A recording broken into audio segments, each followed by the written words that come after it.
Rusia butuh 10 tahun menggarap bom berat ini. Berbasis teknologi tank, militer Rusia mengembangkan truk hardcore bersejarah. Lebih dari 500 baut besar, peredam kejut kereta api, serta 7 poros penggerak yang sulit dibayangkan. Semuanya dirakit di kendaraan ini. Baja kotak 9G2S untuk struktur kabin truk bus Rusia. Pertama, insinyur menekuk pipa sesuai sudut, lalu mengukur detail tiap komponen. Jika sesuai standar, komponen masuk ke gudang 20 meter ini. Sistem simpan Rusia ini mirip rak otomatis perpustakaan. Pekerja menaruh pipa baja untuk dipindai agar tukang las segera mengambilnya dan merakit batang baja kotak pakai cetakan. Kabin terdiri dari 3 bagian. Awalnya, las argon manual dipakai untuk menahan bagian sementara. Setelah struktur utama jadi, pelat baja tahap kedua diambil. Di sini 2 orang mengelas tiap bagiannya agar efisien. Posisi ketiga yang sedang dicat adalah pintu mobil dan atap mobil. Dan bahan-bahan ini bukan berasal dari Rusia, melainkan dari negara tetangga Rusia, yaitu Belarus, negara yang bisa memproduksi sendiri, tapi semua komponennya diimpor dari Tiongkok. Selanjutnya, pintu mobil yang terbuat dari serat kaca ini dikirim ke sebuah ruangan tertutup yang terdiri dari 7 orang. Merekalah yang menyelesaikan koreksi tampilan dan detailnya. Namun, entah mereka meniru standar keahlian Rolls-Royce atau tuntutan teknik Ferrari, di sini tidak digunakan mesin penghalus, melainkan beberapa orang memoles dengan tangan menggunakan amplas. Tapi serat kaca yang terlepas jelas tidak bisa sepenuhnya dihindari, karena dari 7 orang itu, hanya 2 yang memakai masker.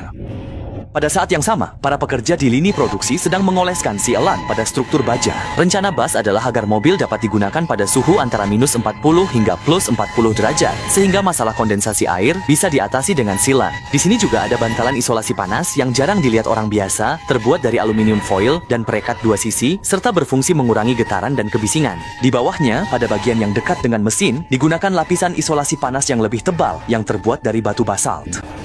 Suhu di wilayah timur jauh Rusia seringkali mencapai minus 30 derajat. Setelah penutup dipasang, kami pun dapat melihat kabin yang terbuat dari serat kaca dan baja karbon rendah ini. Tampilan luarnya sangat bersegi dan benar-benar meninggalkan desain aerodinamis tradisional yang membulat. Garis-garis tegas dipadukan dengan tingkat kedap yang ekstrem, sangat khas Rusia. Selanjutnya adalah rangkaian kelistrikan dan saklar, serta kaca satu bagian yang didesain ulang dan ditambahkan bahan anti retak. 3 lapis silen kaca yang sangat tebal menutup rapat setiap celah oleh para insinyur, bahkan jendela samping pun tak luput diberi 1 lapisan tambahan. Di tengah kesibukan yang menegangkan ini, sebuah dashboard besar dan berat lainnya juga dipasang ke dalam. Dari kursi pengemudi, radio dan tombolnya miring ke arah sopir, jadi menyetir 4 jam pun tidak lelah. Lanjut ke sasis, bagian dengan proses paling membingungkan.